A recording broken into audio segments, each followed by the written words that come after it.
Hello everyone. இன்றைக்கி வாழைக்காய், பச்சை வாழைக்காய் வச்சு ஒரு பொரியல் செய்யலாம். யம்மியான ஒரு டிஷ் செய்யலாம். அதுக்கு முன்னே சேனலை கண்டிப்பாக சப்ஸ்கிரைப் பண்ணிவிடுங்க. கண்டிப்பாக உங்களுக்கு இந்த டிஷ் ரொம்ப பிடிக்கும். என் சேனலை கண்டிப்பாக சப்ஸ்கிரைப் பண்ணுங்கள். வாழைக்காய் எடுத்து நீட்டமாக கட் பண்ணிவிடுங்க. சால்ட் போட்டு ஒரு பக்கமாக வச்சுடுங்க. அதை டீப் ஃப்ரை பண்ண போகிறோம். மசாலாவுக்கு சின்ன வெங்காயம், பூண்டு, சீரகம், சோம்பு, மிளகு, கொத்தமல்லி, கறி லீவ்ஸ் போட்டு மிக்சியில் அரைக்க போகிறோம்.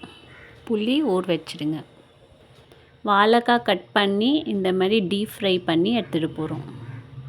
பாருங்கள், இந்த மாதிரி கொரன்னு அரைச்சிடணும். இந்த மசாலா ரெடி ஆகிடுச்சு. வாழைக்காய் ஃப்ரை ஆகிடுச்சு. கொஞ்சம் புளி தண்ணி கொஞ்சமாக வேணும்னா நீங்கள் ஊற்றலாம், இல்லை ஸ்கிப் பண்ணிக்கலாம்.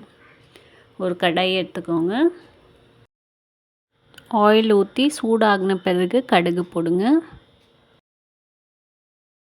அப்புறம் அரைச்சி வச்ச மசாலா போட்டுடுங்க. ட்ரை மசாலாவில் மஞ்சத்தூள், தனியாத்தூள், மல்லித்தூள், மிளகாத்தூள், கரம் மசாலா போட்டு எல்லாம் நல்லா ஃப்ரை பண்ணிவிடுங்க. புளி தண்ணி ஊற்றிடுங்க. இது ரொம்ப யம்மியான டிஷ். சேனலில் கண்டிப்பாக சப்ஸ்கிரைப் பண்ணுங்கள். குயிக்காகவும் செஞ்சுக்கலாம். காலையில் டிஃபன் பாக்ஸுக்கு என்ன செய்யணும், வாழைக்காய் இருக்குது, அப்போ இந்த டிஷ்ஷை கண்டிப்பாக ட்ரை பண்ணி பாருங்கள். இதை நல்லா ஃப்ரை பண்ணிவிடுங்க. பச்சை வாசனை போன பிறகு இதில் வாழைக்காய் போட்டுடலாம்.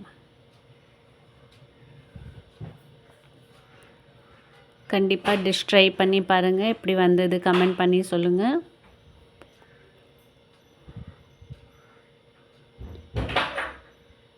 இது ட்ரை மசாலாஸ், மஞ்சத்தூள், தனியாத்தூள், மிளகாத்தூள், கரம் மசாலா நான் போட்டு மிக்ஸ் பண்ணி